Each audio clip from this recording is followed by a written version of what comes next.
Welcome back. And we were talking about Johari window. And I was discussing with you कि diversity में चूंकि हमारा मामला दूसरों के साथ है और हर शख्स अपने तय यूनिक है, तो हमें अपने ओपन सेल्फ वाले कॉन्टेक्स्ट को फोकस में रखना है और कोशिश करनी है कि हम म्यूचुअल अंडरस्टैंडिंग के साथ एक दूसरे की बात को इंपॉर्टेंस दे पाएं और रिस्पेक्ट दे पाएं।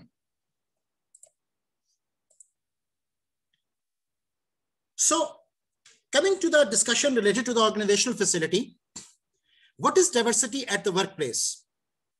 It is said that diversity is viewed more as the way, it's a beautiful expression actually, diversity is viewed more as the way a company responds to its workforce.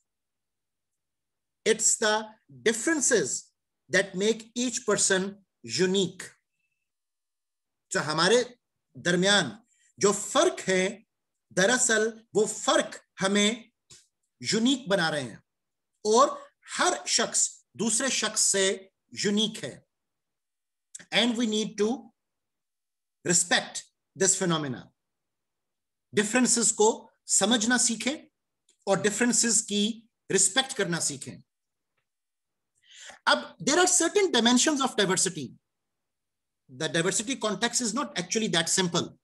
हमारे पास organisational dimensions भी हैं, हमारे पास external dimensions भी हैं, internal dimensions भी हैं, हमारे पास work related dimensions भी हैं। फॉर एग्जांपल, जब हम ऑर्गेनाइजेशनल डायमेंशंस ऑफ डाइवर्सिटी की बात करें, तो it can be the classification of the functional level we are talking about. It can be related to the work content.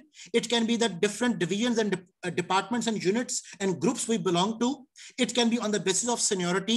It can be our work location. It can be union affiliation, and it can also be the management status, and no doubt many more. यहाँ पर मैं कुछ examples के तौर पर मैंने आपके सामने diversity की dimension organizational context में वो पेश की।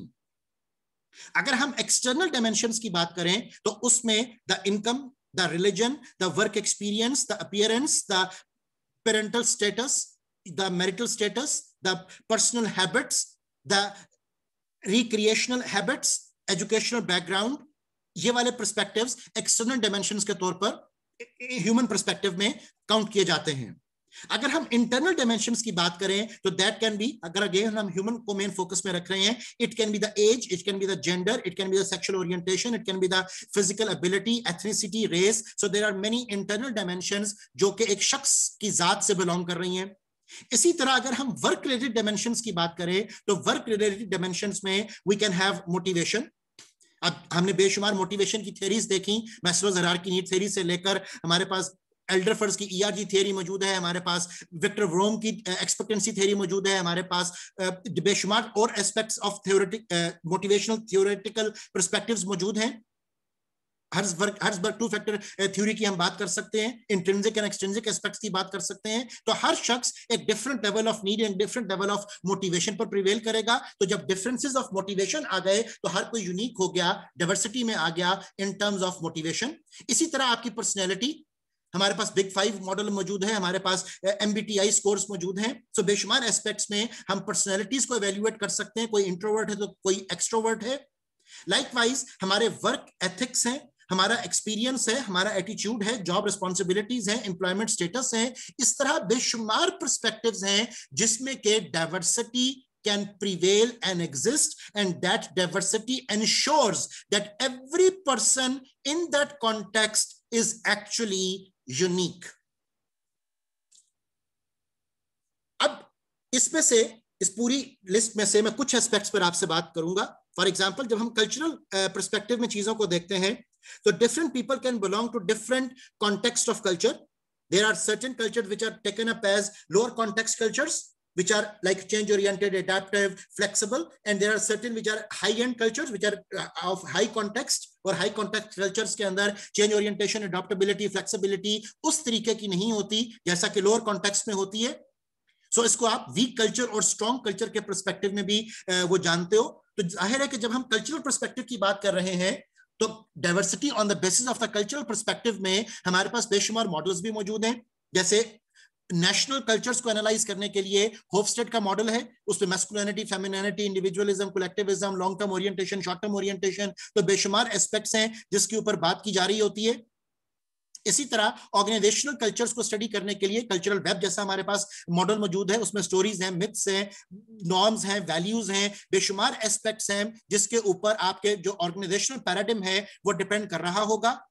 सो कल्चरल पर्सपेक्टिव को समझना हमारे लिए जरूरी है अगर हम ये जानना चाहते हैं कि दूसरे जो उस कल्चर से बिलोंग करते हैं वो किन सोचों के साथ हमारे पास आएंगे, उनके जो सोशल साइकोलॉजिकल पर्सपेक्टिव्स हैं उनकी बेसिस क्या हैं।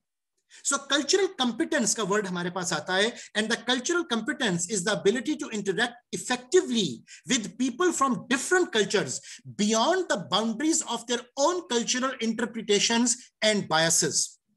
सो ऑब्वियसली हम सब सर्टेन ह्यूरिस्टिक्स के शिकार होते हैं, हम सब के कुछ सर्टेन जजमेंटल शॉर्टकट पर्सपेक्टिव्स हैं, हमारी अपनी इंटरनल बायसेस और प्रेजुडिस एटीट्यूड्स हैं जो कि हमें दूसरों के बारे में जानने में रुकावट का सबब, हिंड्रेंस का सबब, एरर का सबब वो बनती हैं। तो याद रखिएगा कि सबसे पहले तो हमें अपने ह्यूरिस्टिक्स को पहचानना है, हमें अपने जजमेंटल शॉर्टकट्स को पहचानना है। हम शायद अपनी बायसेस ऑफ लाइफ को खत्म ना कर पाए, लेकिन हम बायसेस को एटलीस्ट अंडरस्टैंड कर सकते हैं कि हमारी सिलेक्टिव परसेप्शन क्यों डेवलप कर रही है, हम स्टीरियोटाइपिकल क्यों सोच रहे हैं, हम हॉलो इफेक्ट के बारे में क्यों सोचते हैं, हम जुज को देखकर कुल पर फैसला करते हैं या कुल को देखकर जुज पर फैसला करते हैं। सो सबसे पहले हमें अपनी जात का एनालिसिस, कैथारसिस करने की जरूरत है, हमें अपने सेल्फ अवेयरनेस को बढ़ाने की जरूरत है अगर हम इमोशनल इंटेलिजेंस को भी बेहतर करना वो चाहते हैं। हमें एम्पैथेटिक होने की जरूरत है रादर देन कि हम सुबह से शाम तक सिंपैथेटिक बने फिरते हैं। सो कभी जिंदगी में एम्पैथी करके देखिएगा, आपको मेरी बहुत सी बातें वैसी समझ में आ जाएंगी कि what do I mean by the word flexibility and adaptability, and what do I mean by the word think out of the box, and what do I mean by the word that knowing is for the first step before seeing something. So आपको empathetic होना पड़ेगा, आपको दूसरे के perspective में भी बात को सोचना और परखना पड़ेगा। सो कल्चरल मोटिव्स के अंदर आप इस बात का ख्याल रखें कि दूसरा शख्स वो किस बैकग्राउंड से आ रहा है और उस बैकग्राउंड के हवाले से उसकी सोच जो डेवलप कर रही है, उसके जहन में भी जो बहुत से सवालात हैं, उनके आपके पास क्या अंडरस्टैंडिंग्स और जवाबात और अंडरस्टैंडिंग्स और परसेप्शंस जो हैं वो मौजूद हैं। सो इंपॉर्टेंस ऑफ कल्चर पे जब हम बात करते हैं तो हम इसका इंपैक्ट ऑन बिजनेस देखते हैं और the time period of engagement with the people हम उसको एनालाइज करते हैं इस ग्राफिकल डिस्प्ले के अंदर। हमारे पास बिजनेस इंपैक्ट में लोएस्ट जो पॉइंट है जिसमें कि टाइम पीरियड ऑफ अंडरस्टैंडिंग भी सबसे कम होगा, that is known as that we should be able to recognise what, recognise the differences. ठीक है, once we start recognising the differences, जिससे कि हमारी अपनी भी और दूसरों के बारे में भी अवेयरनेस बढ़ेगी, तो द नेक्स्ट स्टेप जिस पे आपको मैं मूव करवाना चाह रहा हूं, that is that we should be able to respect those differences. So appreciate cultural differences. ठीक है, अगर कुछ कमियां कोताहियां दूसरों में हैं तो वही कमियां कोताहियां आपके साथ भी वाबस्ता हो सकती हैं। अगर कुछ कल्चरल पर्सपेक्टिव्स उनके हैं तो उसी तरह कुछ कल्चरल पर्सपेक्टिव्स आपके भी हो सकते हैं।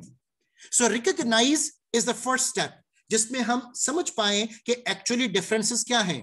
And once we have understood the differences, तो फिर अगला स्टेप हमारे पास होगा that we should be appreciating the cultural differences and we should be able to respect it. Once we are able to respect, तो फिर हमारे पास नेक्स्ट स्टेप आता है जिसमें we have to reconcile. Okay, और रिकंसाइल में हम क्या करेंगे? We have to resolve cultural differences. And by this expression of resolving cultural differences does not mean, as it is said in a quotation, that when you are in Rome, do as Romans do. Because remember, even if you are doing as Romans do, you would not become a Roman. Okay? So, अपनी individuality को lose नहीं करना. Keep constant your individuality. Keep constant the perspective that you are human first. Okay? So यहां पर reconcile से मतलब basically क्या होगा कि आपने जब रिस्पेक्ट करना सीख लिया तो अब आप रिजॉल्व करें cultural differences by having the flexibility and the room for others to come up with their viewpoints. Okay, and once you are able to reconcile those differences, तो फिर हमारे पास इसका जो highest level point आता है, and that is the realize and root. And realize and root का मतलब क्या होगा कि अब now you implement reconciling actions, कि अब आप उन differences को complete understand करने के बाद, respect करने के बाद, perceive करने के बाद, अब आप उन चीजों को adjust करना सीखें. याद रखें कि डाइवर्सिटी पर्सपेक्टिव में कॉन्फ्लिक्ट जब अराइज करेगा तो सबसे ज्यादा जो प्रॉब्लमेटिक सिचुएशन होगी वो ये होगी कि you start doing compromises. And I would always say that never in your life compromise. What you have to do, you have to go for adjustments, because compromise is like a spring. हालात और वाकयात का pressure पड़ने पर वो spring दब तो जाएगा, लेकिन मौका मिलते ही वो स्प्रिंग उतनी ही फोर्स से एक्सपैंड करेगा. So compromise is like a spring. What you have to do in your life is to incorporate adjustment. दूसरों के साथ एडजस्ट करना सीखें. Okay, and again as I said earlier कि adjustment does not mean that you compromise on your individuality. अपनी शनाख्त, अपनी इनफरादियत को बरकरार रखें. आपके भी यकीनन ख्वाहिशात और जरूरतें होंगी, आपके भी यकीनन फीलिंग्स एंड इमोशंस होंगे. उनको हम सेक्रीफाइस करने को एडवाइज नहीं कर रहे हैं. But you have to do, learn to adjust. और जब आप एडजस्ट करना सीख जाते हो तो आपके लिए आसानियां वो हो जाती हैं, आसानियां क्रिएट कर लेती हैं. आपके गिर्द गिर्द आसानियां आना शुरू हो जाती हैं और आप भी दूसरों को आसानियां तकसीम करने वाले वो बन जाते हो. और जब आप दूसरों के लिए आसानियां क्रिएट करोगे तो ऑब्वियसली अल्लाह सुब्हानहू व तआला भी आपके लिए आसानियां वो क्रिएट करेंगे. Now when we are talking about the power of culture in business, I have taken up this like expression from Julian Reynolds, who is the CEO of Tom Peters company. And it is said that imagine that your beautifully crafted strategy failed when the divisions within your organization clashed. Logically, it seems that strategy should drive behavior, but in reality, it's your culture, underlying norms, values, belief systems that dictates how people are going to work together. As a result, employee behavior directly impacts your bottom line, your costs, revenue, productivity, customer base, even your brand. Every aspect of your business is affected. अगर आप उन norms, values and beliefs को समझेंगे नहीं और understand नहीं करेंगे. हमारे पास इस कल्चरल पर्सपेक्टिव को फर्दर एक स्टेप आगे चलाने के लिए there is a tree model of culture. हर ऑर्गेनाइजेशनल जो पर्सपेक्टिव है उसमें ये ट्री मॉडल आपका इंप्लीमेंट हो सकता है. There are certain things which are tangible and evident, and there are certain things which are deep and hidden. For example, अगर हम surface culture की बात करें, so the language, the dress, the art and music, the food and gestures, the formalities, the gender roles, the religion, the holidays, the personal space, ये सब आपके surface cultures हैं which are visible. लेकिन those surface cultures are actually rooted upon the values, the time, the relationships, the attitudes, the work ethic, the negotiating styles, the communication and learning styles, and the methods of decision making, which are many a times never disclosed. So जिस तरह हम knowledge management में tacit and explicit की बात करते हैं, बिल्कुल उसी तरह the explicit culture is the surface culture and the tacit culture is actually the deep rooted culture. और हमें एक organizational study के अंदर इन तमाम तर पर्सपेक्टिव को देखना और सोचना पड़ेगा अगर हम एक्चुअली जानना चाह रहे हैं कि वहां के लोग ऐसा बिहेव क्यों करते हैं. और लीडरशिप की क्वालिटीज में भी ये बहुत बहस की जाती है कि leader should understand that why their followers are behaving the way they are behaving. Okay, so सवाल करना सीखें, what, when, where, why, how को जज करें और ये बात एनालाइज करें कि आपके what, when, where, why, how दूसरों के लिए भी यही सवाल हो सकते हैं. अब एक पर्सपेक्टिव मुझे एक रिसर्च से मिला जिसमें के डिफरेंट अप्रोचेस को फोकस किया गया. That in the western norm it is said, I don't say that you agree to this whole phenomena, but it is said that the Western norm is that they focus more on issue and less on person. whereas the Eastern norm is that we focus more on the person and less on the issue. यहां पर बहुत सारी interpretation हम इस बात की बना सकते हैं. बाज़ औक़ात ये देखा जाता है कि क्या कहा जा रहा है, ये इग्नोर कर दिया जाता है कि कौन कह रहा है, और बाज़ औक़ात ये देखा जाता है कि कौन कह रहा है और ये इग्नोर कर दिया जाता है कि क्या कह रहा है. सो हम अक्सर औक़ात लोगों को इशू से सेपरेट नहीं कर पाते, जबकि it is advised that learn to separate people from the problem. You have to solve the problem. You don't have to solve the people. So मसले को समझें, प्रॉब्लम को समझें. आप लोगों को सुलझाने पर अपना सारी एनर्जी वो डाइवर्ट कर देते हैं. So जो मसला है that should be solved. The problem, it should be solved from its root causes. Okay? So अब ये अगेन आर्ट होगा. ये बहुत ज्यादा सब्जेक्टिव मेजर्स हैं. I can well understand that. लेकिन इस बात को अंडरस्टैंड करें कि हम जब कभी कोई डिस्कशन करते हैं तो हम मसले का हल ढूंढते हैं कि हम लोगों की बेहतरी को अपना पॉइंट ऑफ व्यू बना लेते हैं. और यह बात भी याद रखिएगा कि आप जो भी पॉइंट ऑफ व्यू लेकर आ रहे हो, आपका अपना बयान करदा पॉइंट आपकी अपनी जात पर भी अप्लाई वो हो सकता है.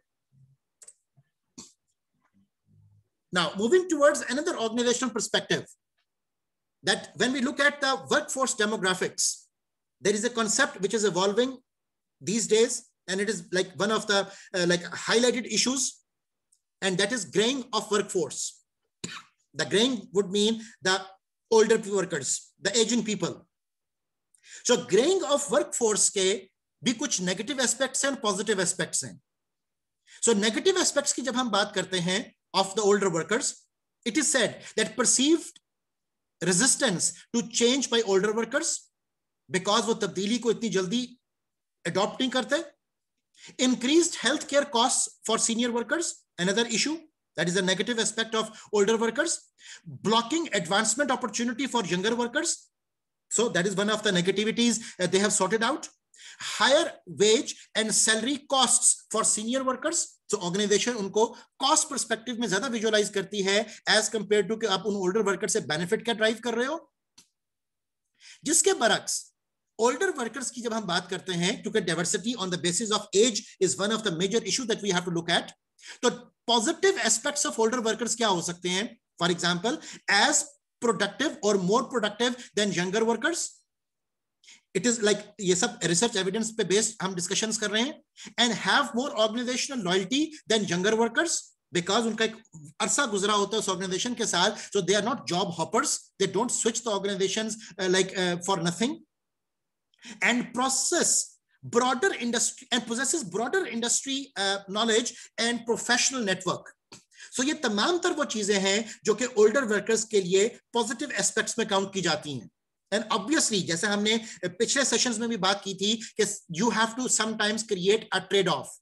आपको ये देखना पड़ेगा कि इनमें से आपके लिए मौजूदा वक्त में ज्यादा बेहतर अप्रोच वो क्या है. Do you need to look at the negativities or do you need to look at the positivities? अब ये जो ग्रेइंग वर्कफोर्स है, obviously they are the people who are belonging to the senior generation. And when we talk about the generations, so we need to understand कि generational differences भी diversity create वो कर रहे हैं. Generational differences भी differences create वो कर रहे हैं.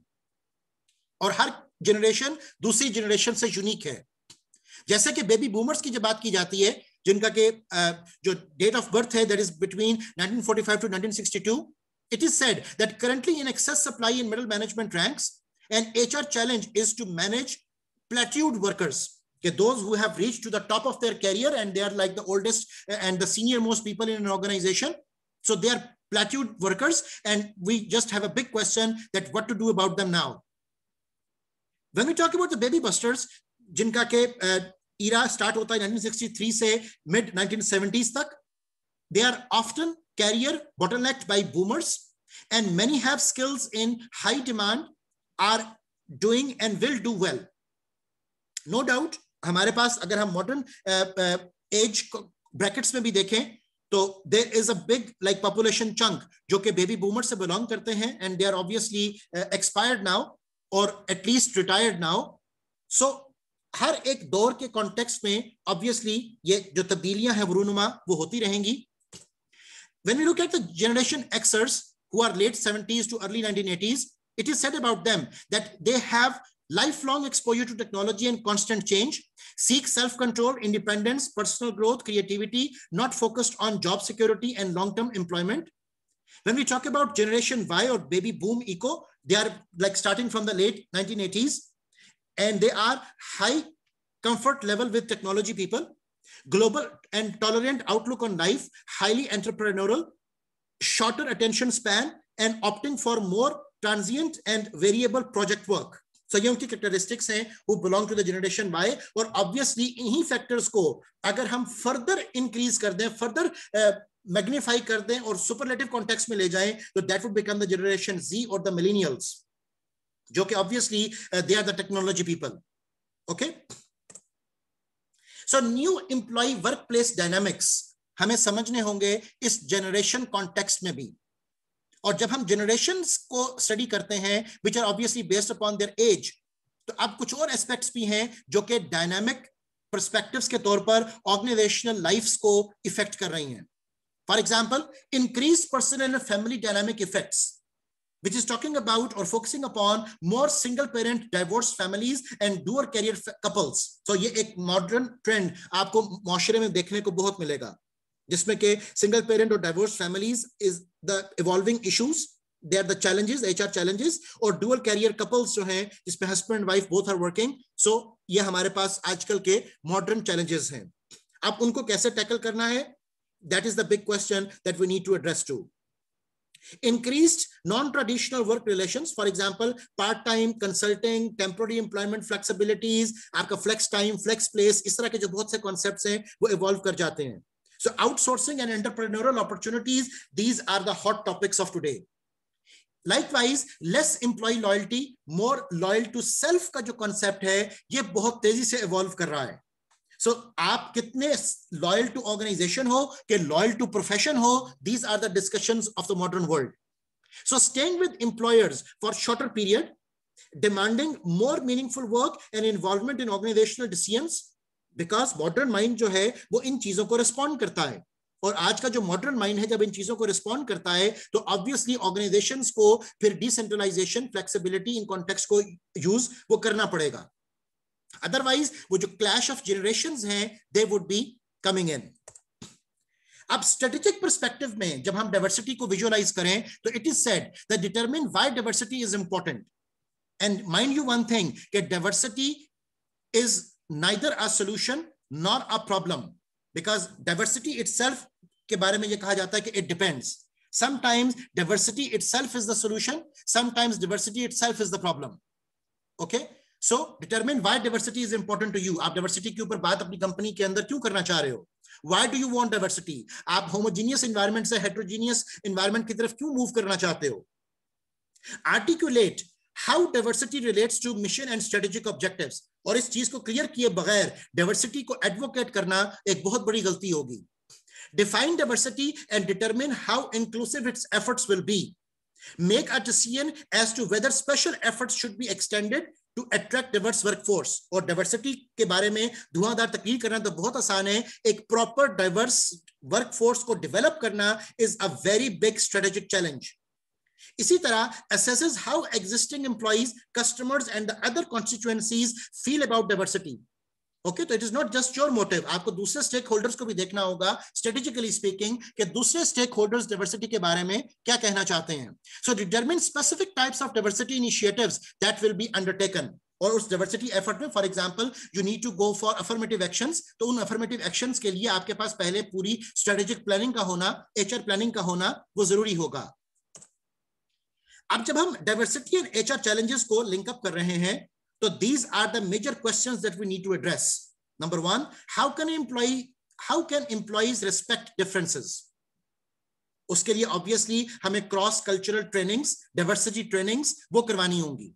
How can an organization attract and retain a diverse workforce? तो why different people should come to you? बहुत बड़ा क्वेश्चन है. आपके पास लोगों को रिटेन करने की क्या पॉलिसीज हैं, आपके पास लोगों को अट्रैक्ट करने की क्या पॉलिसीज हैं. You can talk about the talent acquisition, but how you are going to attract the diverse talent, that is a big question. इसी तरह how is diversity successfully managed? अगर आप खुद से कमिटमेंट टुवर्ड्स डाइवर्सिटी नहीं रखते हो तो आपके लिए डिफिकल्ट हो जाएगा उस डाइवर्स वर्कफोर्स को मैनेज करना. So how are affirmative action programs linked to employ diversity programs? तो these are all the HR challenges related to diversity we need to talk about. अब इस पूरी डिस्कशन में हमारे पास एक बड़ा इंपॉर्टेंट टॉपिक वो इवॉल्व करता है कि जब हम डाइवर्सिटी की बात कर रहे हैं, do we need to go for identical treatment और we need to go for equitable treatment? As it is like said that all humans are equal but some humans are more than equal और they are more equal than others. So आपको सबके साथ identical treatment से चलना है कि equitable treatment से चलना है? ओके, आइडेंटिकल ट्रीटमेंट का मतलब ये होगा कि उस डाइवर्स वर्कफोर्स के साथ, उस डाइवर्सिटी पर्सपेक्टिव में, अब वो age, gender, tenure, marital status, sect, caste, religion, nationality, body colour, race, बेशुमार एस्पेक्ट्स हैं कि जिसमें डाइवर्सिटी प्रिवेल कर रही है. तो आइडेंटिकल का मतलब होगा कि सबके साथ आप एक सा सलूक करो, और इक्विटेबल का मतलब ये होगा कि सबके साथ आप वैसा बर्ताव करो जैसा कि उनकी जरूरत है. सो इस पर्सपेक्टिव में आपको इस चीज को देखना है कि you better need to go for equitable perspectives जहां तक मुमकिन हो पाए. राइट, जहां तक मुमकिन हो पाए आपको इक्विटेबल पर्सपेक्टिव में वो लेकर चलना है.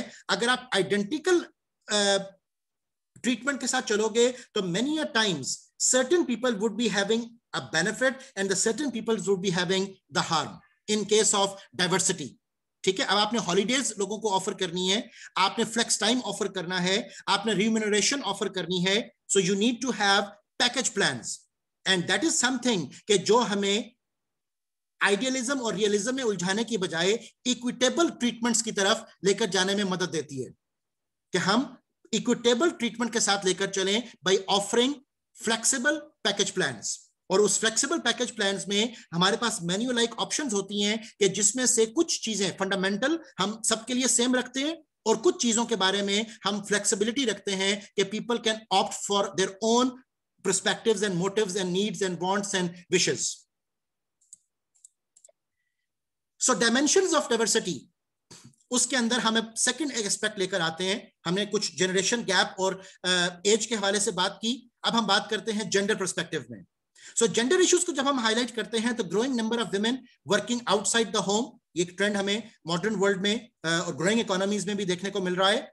So balancing work life with family responsibilities and parenting presents an enormous challenge. That is again the issue related with work life balance. And we have to see कि जब dual career family systems evolve कर रहे हैं तो उसमें आप work life balance को कैसे मेंटेन वो कर पाओगे.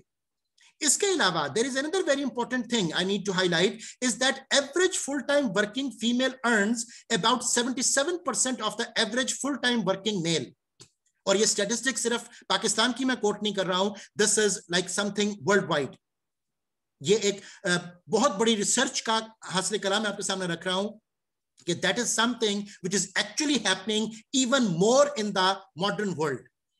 और हमारे पास जो even एक theoretical concept इसके ऊपर evolve किया, that was the concept of glass ceiling, and it was even said in the textbooks that invisible barrier hindering women and minorities from moving beyond a certain level in the corporate hierarchy. And that is one of the reasons कि हमारे पास human resource management से related एक term evolve करती है which is known as protected class. और protected class में हम legally speaking include करते हैं 4 कॉन्स्टिट्यूएंसीज को. In protected class we talk about women, we talk about minorities, we talk about disable and we talk about aboriginal people. Okay, so अगर ये चीज एक टर्म की हैसियत से हाईलाइट की जा रही है और particularly in the western society इसके ऊपर बहुत डिबेट है, दैट मीन्स कि कुछ इनइक्वालिटीज प्रिवेल कर रही हैं. That means कि इक्विटेबल ट्रीटमेंट की जरूरत है. That means कि identical solutions cannot solve our problems.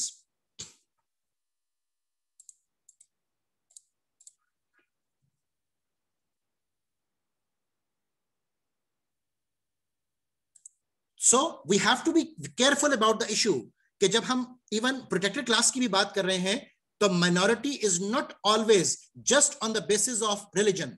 Minority is a independent word, और माइनॉरिटी की किसी भी डेफिनेशन में रिलीजन के ऊपर मेजर एम्फोसिस वो नहीं है. Minority can be based on upon the concept of nationality as well. Minority can be based upon the gender as well. So minority का जो कॉन्सेप्ट है, that is not just restricted to the religion aspect.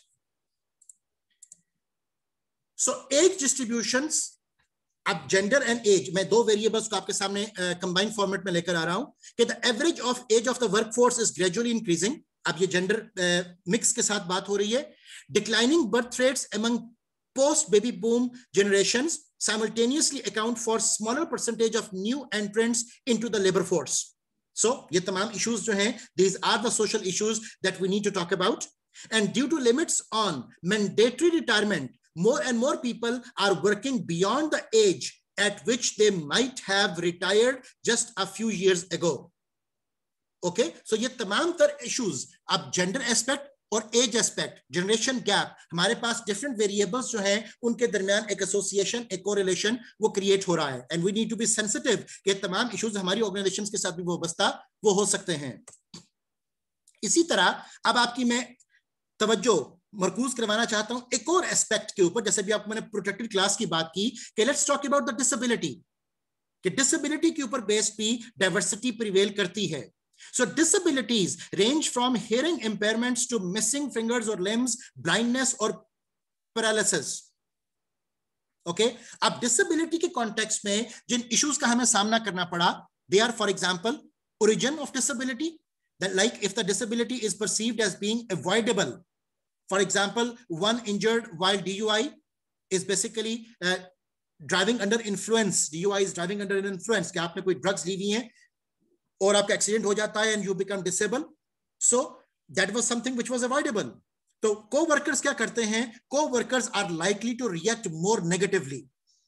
Okay, अब उसकी disability अगर cause हो गई है तो पीपल डोंट अप्रिशिएट दैट.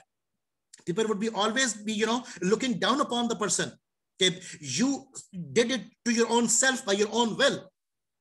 इसी तरह disability related to the aesthetic, for example disabilities that are more disfiguring are perceived more negatively. A third and critical dimension refers to the nature of disability itself and how it is revealed to and perceived by the co-workers. कोई लंगड़ा कर चल रहा है, कोई एक आंख से काना है, कोई ठीक सुन नहीं सकता है, किसी की बॉडीली डिफॉर्मिटी है, बाय बर्थ डिफॉर्मिटी है. So there are so many issues जो कि एस्थेटिकल पर्सपेक्टिव्स में वो काउंट होते हैं.